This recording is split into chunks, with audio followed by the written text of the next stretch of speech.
Gujarat lobby परेशान है। Gujarat lobby परेशान इसलिए है कि बिहार के चुनाव में मामला तड़का लग नहीं पा रहा। भ्रष्टाचार की नई नई कहानियां सामने आ जा रही हैं। अभी तक आपको पता नहीं कि महाराष्ट्र की लाड़की बहन योजना का हाल क्या हुआ है, कैसे भ्रष्टाचार के किस्से आ गए हैं और ये किस्से पूरी सरकार को हिला रहे हैं। दिखाता हूं आपको, चलते हैं मोदी जी के भाषण पर।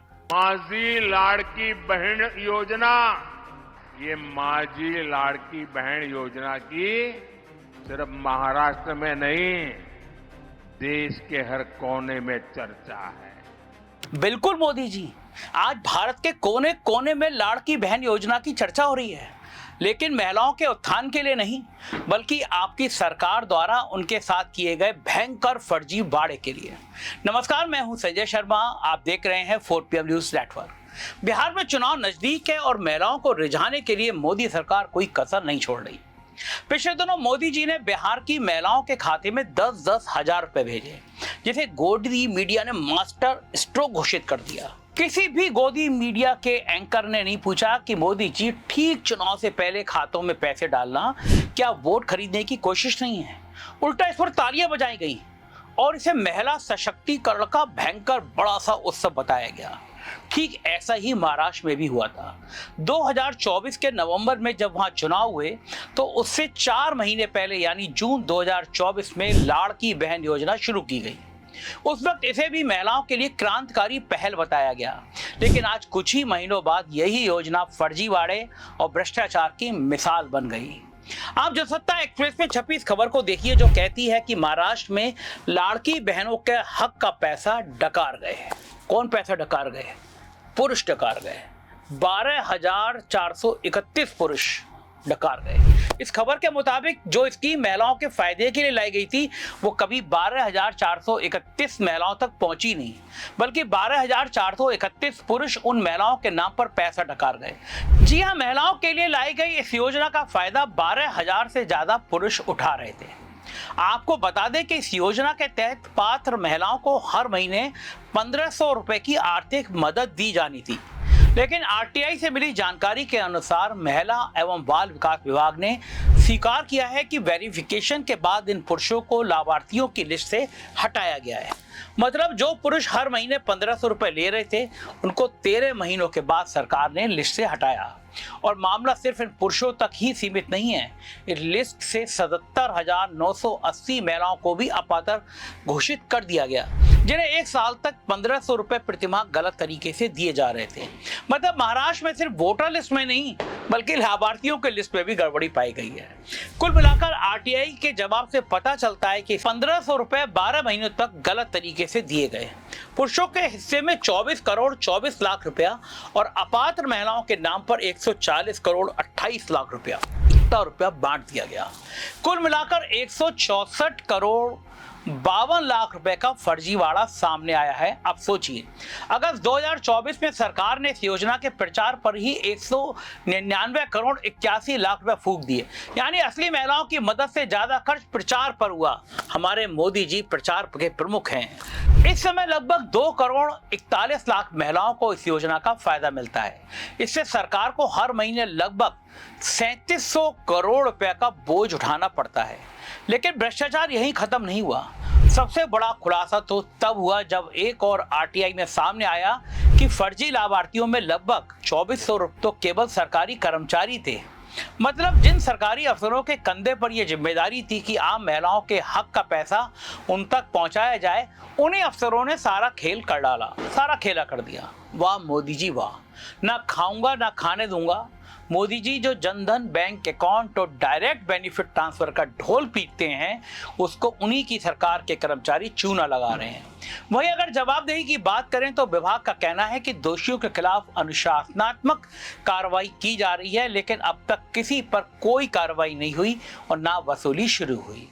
आपको भी लग रहा होगा कि लाखों महिलाओं में से सिर्फ 12,000 ही तो पुरुषों ने फर्जीवाड़ा किया है, कौन सी बड़ी बात है। बाकी महिलाओं को तो उनके हक के पैसे मिल रहे हैं ना। अगर आप ऐसा सोच रहे हैं तो गलत सोच रहे हैं। आरटीआई के आंकड़ों के बारे में पूछे जाने पर राज्य सरकार के एक अधिकारी ने इसे अनियमितता को टिप ऑफ द आइसबर्ग बताया, यानी कि ये जो फर्जीवाड़ा आप देख रहे हैं वो महज एक परत है।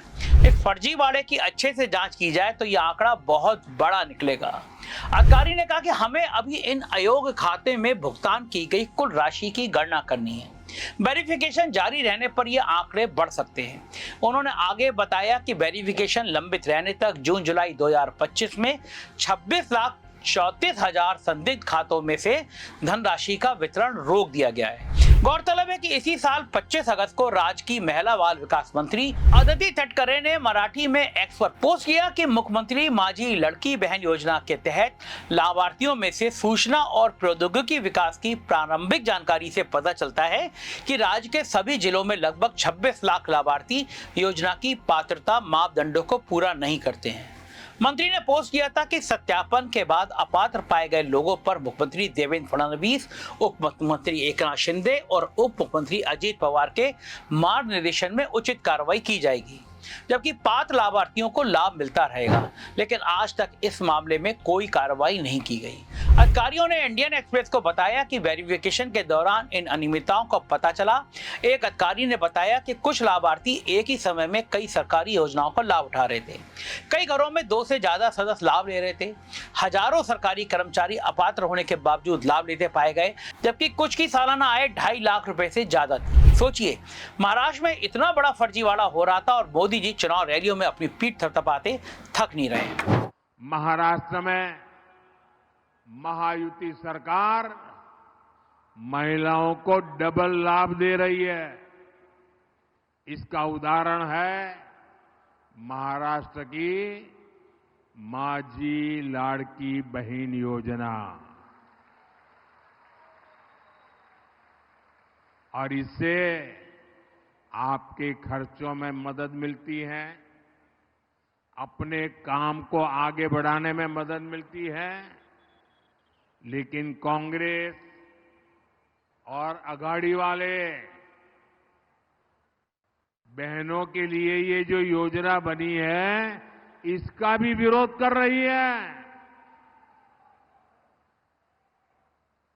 इनके लोग इस योजना को रुकवाने के लिए कोर्ट तक चले गए थे। आप सोचिए, अघाड़ी वालों के इरादे कितने खतरनाक हैं। इसलिए मैं माताओं बहनों को विशेष आग्रह से कहता हूं, ये आपके भविष्य के हर चीज को रोकने के लिए इंतजार करते बैठे हुए हैं, और इसलिए अघाड़ी वालों को मौका न मिले, ये महाराष्ट्र की महिलाओं ने ठान लिया है। मोदी जी अक्सर संसद में नेहरू गांधी परिवार के पूर्व प्रधानमंत्रियों का जिक्र करते हुए पकड़े जाते हैं। ऐसी एक बार वो पूर्व प्रधानमंत्री राजीव गांधी को याद करते हुए उनके 1 रुपए में से 15 पैसे वाले बयान की बात कर रहे थे। इस बयान का जिक्र करते हुए मोदी जी कह रहे थे कि देखो, पहले के प्रधानमंत्री कहते थे कि 1 रुपए भेजता हूं तो लाभार्थी तक केवल 15 पैसे ही पहुंचते हैं। मोदी अपना सीना ठोक कर कह रहे थे कि देखो, यहां से सीधा जितनी राशि भेजता हूं अकाउंट में उतनी जाती है। लेकिन आज जब उनकी लाड़की बहन योजना का फर्जीवाड़ा सामने आ रहा है तो मोदी जी मौन है। अब उनको गांधी जी नेहरू की कहीं कोई बात याद नहीं आ रही। सच तो यह है कि उस वक्त के प्रधानमंत्री जब कोई स्कीम लाते थे तो सामाजिक उत्थान के लिए लाते थे, लेकिन आज के दौर में कोई योजना शुरू होती है तो गिना जाता है कि चुनाव कितनी दूर है। लाड़की बहन योजना में भी चुनाव से महज 4 महीने पहले शुरू की गई, साफ था कि मकसद महिलाओं को आर्थिक मदद नहीं बल्कि चुनावी फायदा उठाना था।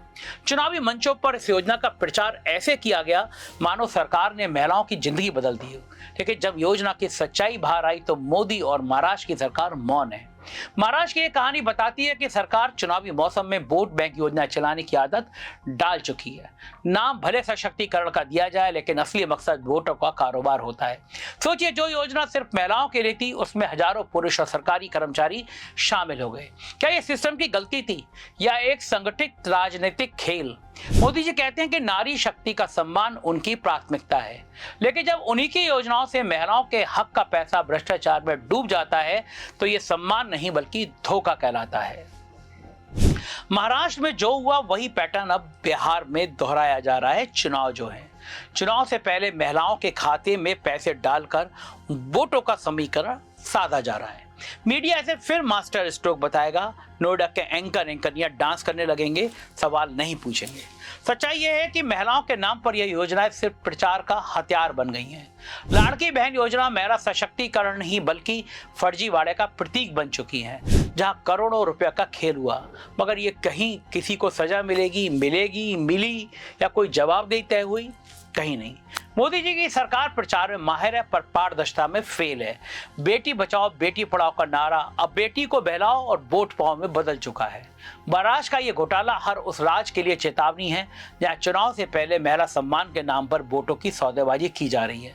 महिलाओं के हक का पैसा पोस्टरों, विज्ञापनों और भाषणों में उड़ गया, फिर भी कहा गया मोदी है तो मुमकिन है।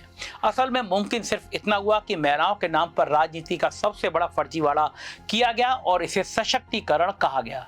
इस पूरे मामले को लेकर आप क्या सोचते हैं, इस पर आपकी क्या राय है, जरूर बताइएगा। चैनल को सब्सक्राइब और ज्वाइन करिएगा। शुक्रिया, थैंक यू।